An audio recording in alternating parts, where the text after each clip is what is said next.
First tonight, the drug dealers who posed as road workers to move cocaine around the country during lockdown.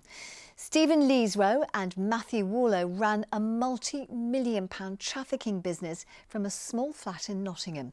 Well, they've both been jailed for importing and supplying cocaine, as our social affairs correspondent Jeremy Ball reports.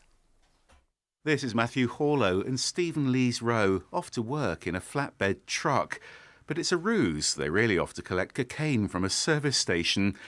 It was lockdown, May 2020, so Leesrow needed a cover story to deliver drugs from his flat here in Bulwell. He recruited Warlow because he drove a truck for the Highways Agency. This camera caught them leaving, carrying temporary traffic lights as a decoy. They posed as workers in high-vis trousers, but Leesrow was described as the UK head of an international trafficking conspiracy.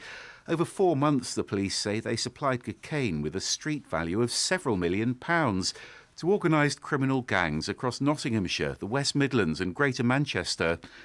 Here they were filmed returning to Bulwell with 20 kilograms of cocaine.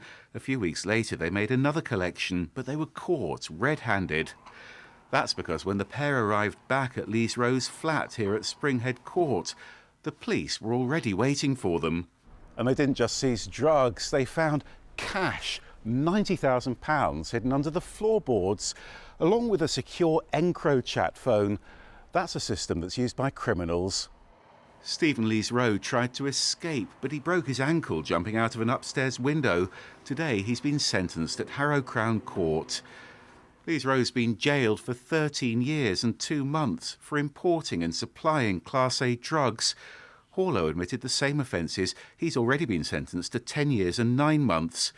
The judge said they were part of an international organised crime group that supplied cocaine dealers across the United Kingdom, and Leesrow performed a leading role. Jeremy, I know we've spoken about this before, sort of part of a pattern of criminals having to adapt to COVID conditions. Yeah, I mean, those conditions didn't give us much to celebrate, did they, really? But the lockdowns did actually help the police to tackle some types of crime, because you remember how deserted the streets were. You had to justify going out, and that meant criminals were really worried about getting stopped by the police. And we heard, for instance, about some dealers who decided it was simply too risky to sell drugs on the street. So police found customers going to their homes instead, and that really exposed them.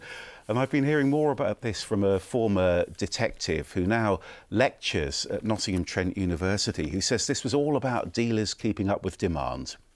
They would use vehicles, people who were less likely to get stopped. So that could be builders, essential workers, people delivering parcels, those sorts of things. And in actual fact, a lot of the parcel delivery vans are plain, so they're not liveried. Drug dealers are very resourceful. They would quite easily have magnetic signs made up and put a delivery company's name on the side of a van. That would be easy to do. So how did police actually catch the lot who were jailed today? Really interesting, it was actually part of an international breakthrough in the fight against organised crime, because what happened was that detectives in France cracked that EncroChat communication system. That meant that police could read the messages which criminals were sending each other, including those messages from Stephen Leesrow about importing that cocaine into Nottingham. And they responded by tracking his movements using number plate cameras. That led them to a lay-by where the pair were putting out cones to make it look as though they were doing roadworks. But of course that ruse didn't work, because the police knew that they were really there to collect that cocaine we saw on the CCTV. Crikey. Jeremy, thanks indeed for telling us all that. Thank you.